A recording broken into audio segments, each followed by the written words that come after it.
ان ممالک نے جنگ بندی کا مطالبہ کرتے ہوئے کہا ہے کہ وہ غزہ میں اسرائیلی فوجی کارروائیوں کی ایکسپینشن کی سخت مخالفت کرتے ہیں اور یہ کہ غزہ میں انسانی تکلیف کا لیول ناقابل برداشت ہے۔ ان کا کہنا تھا کہ 7 اکتوبر کے بھیانک حملے کے بعد اسرائیل کو دہشت گردی کے خلاف اسرائیلی شہریوں کا دفاع کرنے کا پورا حق حاصل ہے، لیکن ہونے والی ایسکیلیشن مکمل طور پر غیر متناسب ہے۔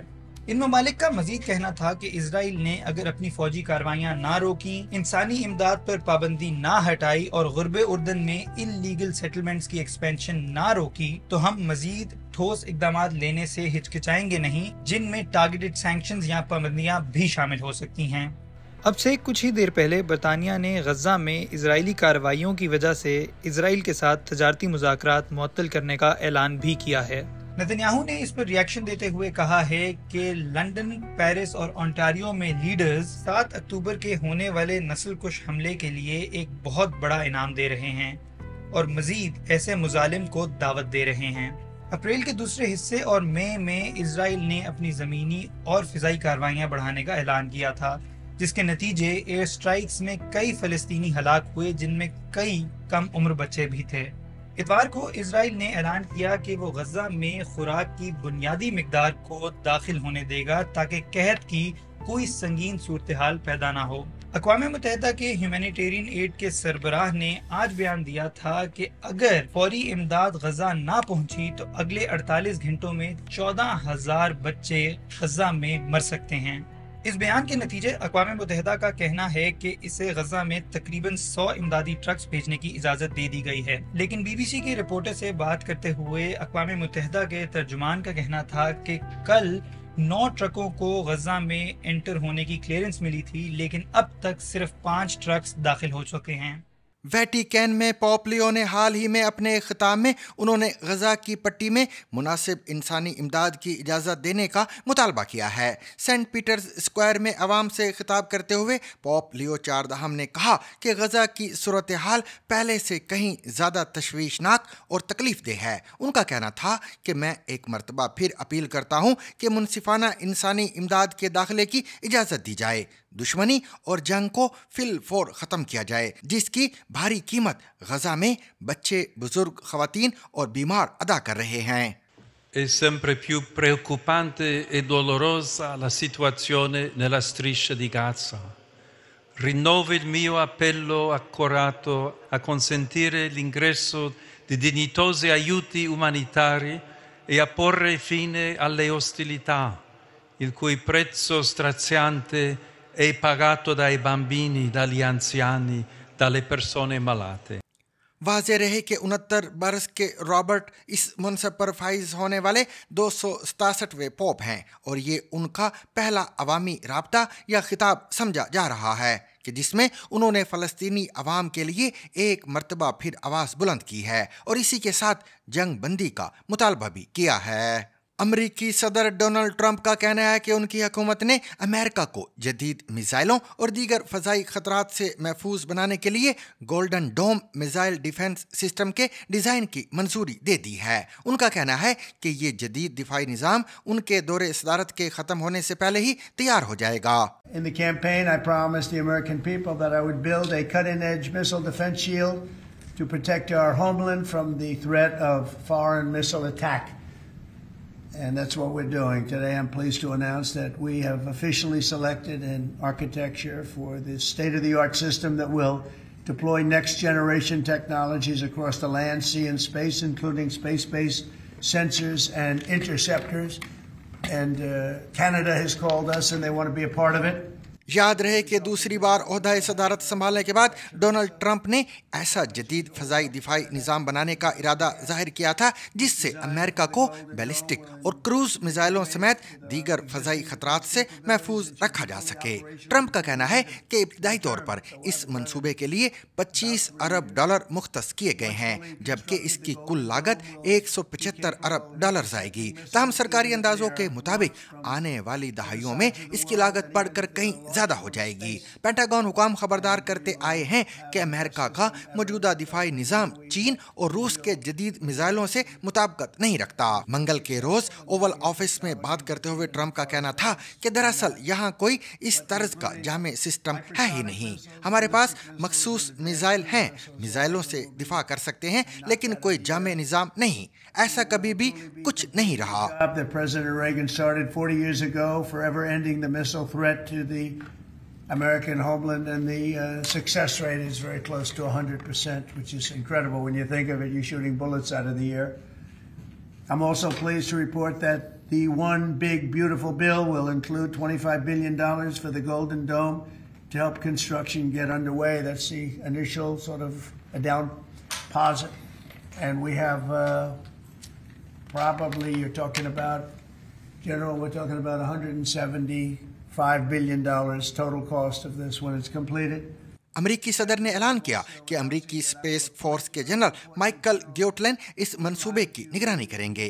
جنرل گیوٹلین اسپیس فورس کے خلائی آپریشن کے وائس چیف ہیں۔ دوسری مرتبہ صدر بننے کے 7 روز بعد ہی ڈونلڈ ٹرمپ نے وزارت دفاع کو ایک ایسا دفاعی نظام کا منصوبہ تیار کرنے کا حکم دیا تھا جو امریکہ کو لاحق سب سے زیادہ تباہ کن فضائی خطرات سے نمٹنے کے قابل ہو۔ منگل کے روز ڈونلڈ ٹرمپ کا کہنا تھا کہ یہ نظام زمین، سمندر اور خلا میں جدید ترین ٹیکنالوجیز پر مشتمل ہوگا۔ ان کا مزید کہنا تھا کہ اس نظام کے تحت خلا میں سینسرز اور انٹرسیپٹرز بھی لگائے جائیں گے۔ امریکی صدر نے مزید کہا کہ کینیڈا بھی اس منصوبے کا حصہ بننا چاہتا ہے۔